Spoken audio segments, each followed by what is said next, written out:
Okay guys, today we're working on 2015 BMW 535 gasoline engine.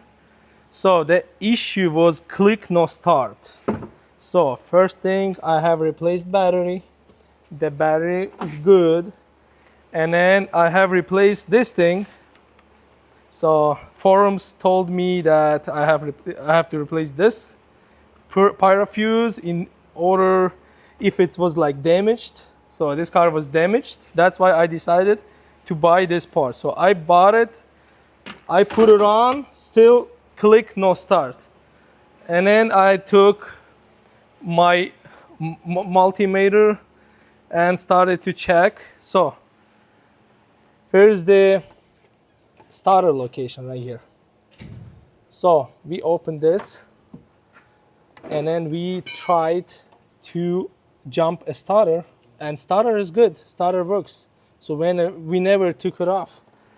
So after that I started to dig and check. You see these points.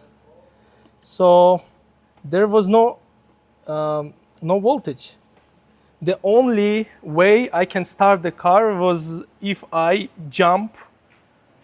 put jumper from here underneath the hood, and it would start.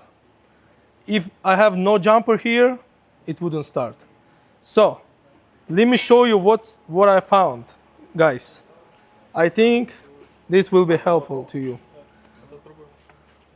So I was try to check the voltage from this point, it was like 12.5, all good. And then I checked from here. You see this big cable goes underneath the car, and I noticed there's no voltage in here. So I just decided to replace this cable right here, this part. And after replacement, success, car starts. So if you have this issue, click no start, and if you're putting your jumper box underneath the hood and it starts, this is the problem. I think it's caused because someone maybe put like jumper box wrong way. Maybe.